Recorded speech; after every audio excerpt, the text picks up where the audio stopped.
Hello दोस्तों, myself Kakun, welcome to Eduporium classes. बिना time waste करते हुए आज मैं आपको बताऊंगी आज की वीडियो में हम क्या करने वाले हैं। जैसे कि हमारा थंबनेल भी आपको बताता है, इस वीडियो को देखने के बाद कार्बन से रिलेटेड जो 5 इंपॉर्टेंट क्वेश्चंस जो अक्सर पिछले आपके बोर्ड्स एग्जाम में हिट करते हैं, 2 या 3 मार्कर में आते हैं, इस वीडियो को देखने के बाद आपको उनको अटेम्प्ट करने में कभी कोई दिक्कत नहीं होगी। वो क्वेश्चंस क्या हैं आपके सामने हैं। देखिए, पहला क्वेश्चन है, what are allotropes of carbon. What is vital force theory. Vital force theory बहुत कम नाम सुनने में आया है, लेकिन मैं आपको बताऊंगी ये एक एक्चुअली क्या थ्योरी है। Why is carbon called tetravalent. Why does carbon make covalent bonds. और फिफ्थ, व्हाट इज कैटेनेशन। अब इन 5 सवालों को हम एक एक कर अपनी अगली स्लाइड में अटेम्प्ट करेंगे। जुड़े रहिए हमारे साथ।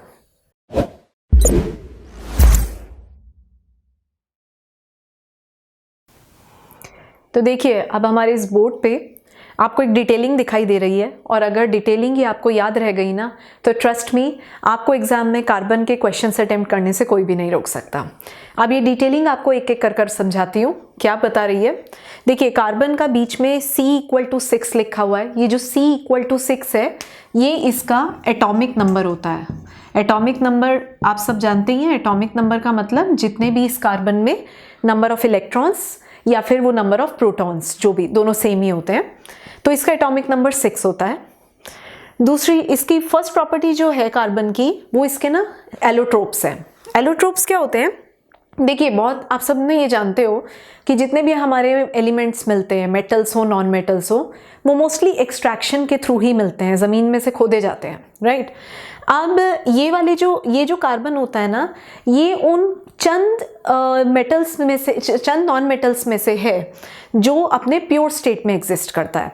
प्योर स्टेट मतलब ना तो ये किसी ऑक्साइड के फॉर्म में मिलेगा, ना ये किसी सल्फेट के फॉर्म में, ना कार्बोनेट के फॉर्म में।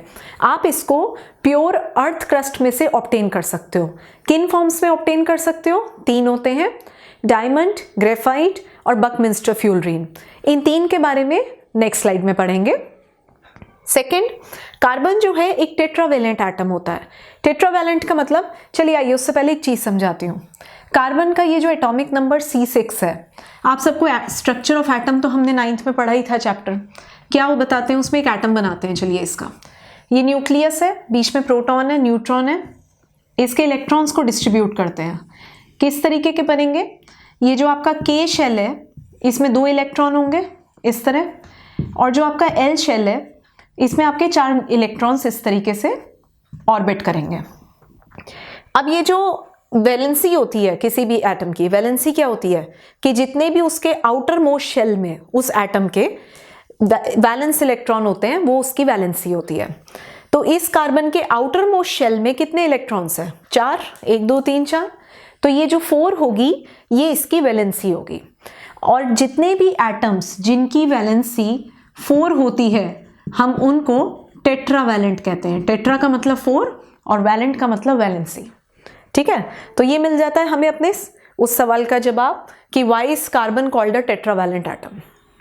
बढ़ते हैं वाइटल फोर्स थ्योरी की तरफ। इस थ्योरी का मेंशन बहुत कम जगह है ढंग से इस थ्योरी के बारे में, पर आपके लिए जानना बहुत जरूरी है। क्या कहती है थ्योरी?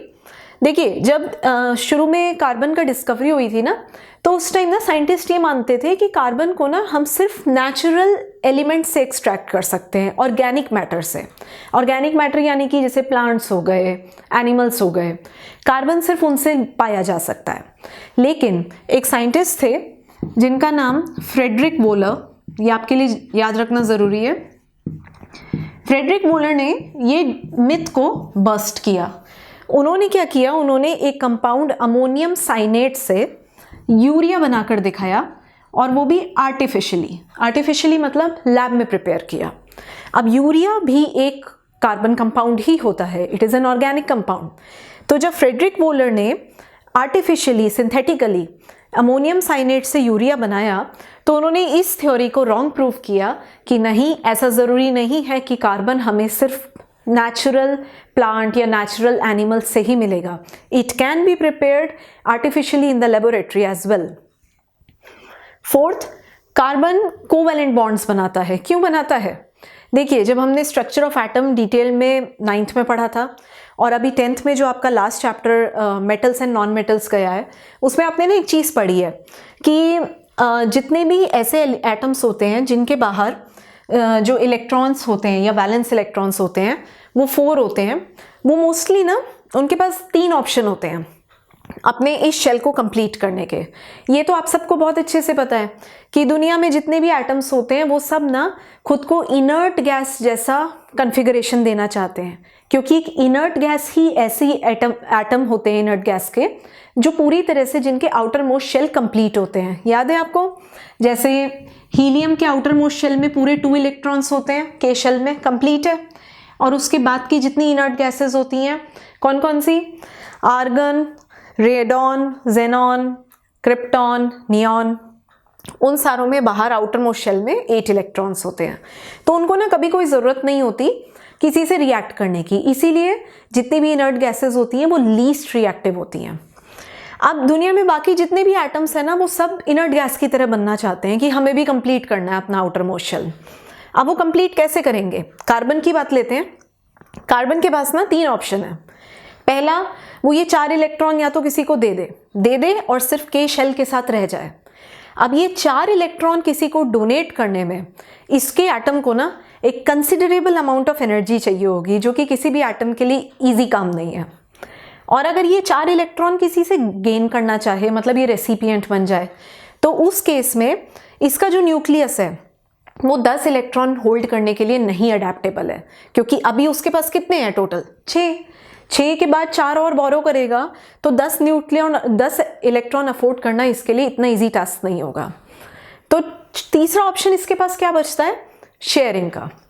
शेयरिंग मतलब ये किसी भी बाकी एटम के साथ ना अपने इलेक्ट्रॉन्स को शेयर करेगा कि मैं अपने चार्ज शेयर करता हूँ तुम्हारे साथ, तुम अपने शेयर करो, और ये शेयरिंग करके हम खुद को कंप्लीट कर लेंगे। तो जैसे जितने भी ऐसे एटम्स होते हैं जो ये शेयरिंग करते हैं इलेक्ट्रॉन्स की रादर देन डोनेटिंग और गेनिंग, वो सब कोवेलेंट बॉन्ड्स बनाते हैं, और यही कोवेलेंट बॉन्ड्स की पहचान होती है। कोवेलेंट बॉन्ड्स और आयनिक बॉन्ड्स के लिए हमने एक डिटेल्ड वीडियो तैयार कर रही है, 2 दिन में आपके सामने वो भी आ जाएगी, देखिएगा ज़रूर। तो देखिए, अब आपको उन 5 सवाल में से 5 का ही जवाब मिल जाता है यहाँ पे। Carbon, why does carbon make allotropes? Why is carbon called tetravalent? What is vital force theory? Why does carbon make covalent bonds? ठीक है ना। और अब डिटेल में आपको एलोट्रॉप्स के बारे में बताती हूँ, क्योंकि इसके ऊपर भी एक सिग्निफिकेंट क्वेश्चन आने के चांसेस होते हैं। चलिए बढ़ते हैं। हमारा एक ज़रूरी सवाल जो उन 5 क्वेश्चंस में से रह गया था वो ये था, व्हाट इज़ कैटेनेशन? देखिए, कैटेनेशन ना एक ऐसी प्रॉपर्टी है जो बहुत ही कार्बन स्पेसिफिक है। कार्बन स्पेसिफिक मैं क्यों कह रही हूँ? क्योंकि कैटेनेशन प्रॉपर्टी ऐसी है जो इतने सारे एलिमेंट्स में से ना कार्बन के पास, और इसके अलावा एक और नॉन मेटल होता है, उसके पास होती है।